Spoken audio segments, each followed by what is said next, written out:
मित्रों, एक रामायण की चौपाई है। घोर गंवार सूद पसनारी सकल तारना के इत्यादि। जितने लोग हैं उतने अर्थ बता रहे हैं। बड़े बड़े महात्मा भी बता रहे हैं कि ताड़ना का मतलब शिक्षा देना। कुछ लोग ताड़ना का अर्थ लगा रहे हैं कष्ट देना, पीटना, मारना। अरे बताइए, प्रताड़ना शब्द एक है, एक ताड़ना शब्द है। अगर ताड़ना का मतलब कष्ट देना है तो फिर प्रताड़ना माने क्या होगा? प्रताड़ना का अर्थ है कष्ट देना, न कि ताड़ना। ताड़ना का अर्थ है कि हम किसी को खुफिया ढंग से, जासूसी ढंग से हम जान लें, बिना किसी के कुछ समझाए हम उसको देख के, सुन के, समझ के हम जान लें। जैसे रामायण की घटना है। विश्वामित्र के समय पर उनके पास में रावण के 2 खुफिया रहते थे। तो एक का नाम सुबाहु था, दूसरे पत्रकार महिला जो थी उसका नाम ही तारकासुर था। क्योंकि वो तार जाती थी कि विश्वामित्र क्या करने वाले हैं, ऐसा समझ के वो तार जाती थी, इसलिए उसका नाम ही तारकासुर हो गया। तो भाई ये आप लोग बिल्कुल ये फैलाओ इस बात को। रामायण में जो लोग गलत फैला रहे हैं उसको आप लोग भी फैलाइए कि किसी भी नारी को शादी करना है, हर कोई अच्छे ढंग से, खुफिया ढंग से भी लोग जानना चाहते हैं कि ये नारी आगे चल के क्या करना चाहती है, ये बिजनेस करेगी कि घरेलू काम कर सकती है, कि ये नौकरी करना चाहती है। ऐसे मतलब जो भी है, हमें नारियों को जानकारी हर कोई आज भी ले रहा है और हमेशा होना चाहिए।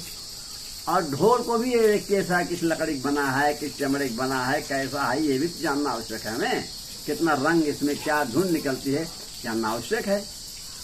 गंवार जो है बोलते हैं, गांव का आदमी जो है वो अगर शहर में आता है या किसी बड़े घर में जाता है तो हमें तो उसको देखना है कि ये आदमी क्या काम कर सकता है, चोर तो नहीं है, कहीं दूसरे तरीके से हम उसकी बात, उसकी आवाज़ को, उसकी बात को हम तार जाएं कि हाँ ये ठीक आदमी है या गलत आदमी है। ऐसा जितना भी उस समय, आज की 500 साल पहले लिखा है, जब तुलसीदास थे, जाति प्रथा बहुत तगड़ी थी। तो उस समय शूद्र लोगों को अपने पास रखने के पहले हमें जानना आवश्यक था कि ये कैसी सेवा कर सकता है।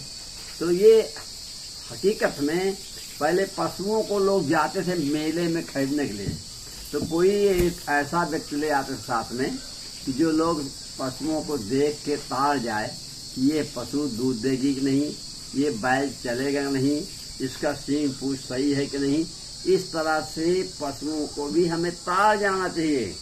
और बिना तार गए ले आए अगर हम, वो पशु का मालिक कह देना ये बहुत चलता है, बहुत दूध देती है, ऐसा वैसा बता दे, उतने से हम ले आएंगे, थका जाएंगे। अगर कोई ये तार जाने वाला आदमी साथ में गया है और वो तार जाएगा सच्चे ढंग से, ये गाय या ये भैंस या ये बैल ये सा है, तब तो हम फायदे में रहेंगे।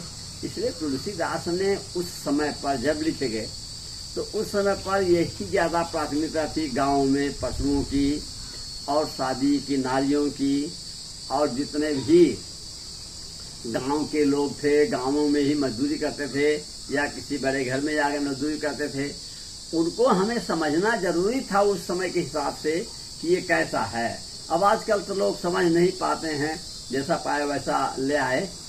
लेकिन फिर भी नारियों को शादी करने के पहले आज भी लोग अगल बगल से ताड़ जाते हैं कि ये कैसा है। भाइयों, इस बात को, इस अर्थ को आप लोग वहां तक पहुंचाइए, केंद्र तक। काफी डिबेट में मैं देखता हूं कि डिबेट में, टीवी पे डिबेट में भी यही आ रहा है, तमाम लोग कमेंट कर रहे हैं। कोई बिहार का भी कोई एक नारायण कौन है, स्वामी मौर्य, ये सब भी एकदम गलत अर्थ बता रहे हैं और रामायण को झूठा कर रहे हैं। रामायण को बचाना है, हकीकत में हम अपनी तरफ बचाना नहीं कह रहे हैं, हकीकत जानना है रामायण को। रामायण जो भी लिखा गया है अर्थ हम गलत समझ रहे हैं, बात अलग है।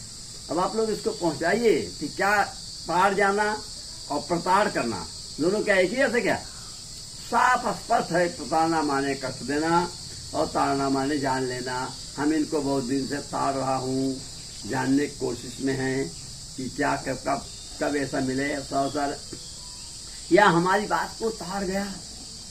हम लोग जो बात कर रहे हैं उसको तार गया है, मतलब जान लिया। अब आप लोगों को अर्थ समझ में आ गया होगा। कृपया इसको दूसरों तक पहुंचाइए प्रभु, ये वास्तव में लोगों को शंका समाधान करेगा। ये मैटर वास्तव में बहुत गंभीर है। फैलाइए आप लोग इसको, लाइक करके आगे बढ़ाइए। धन्यवाद। राम राम।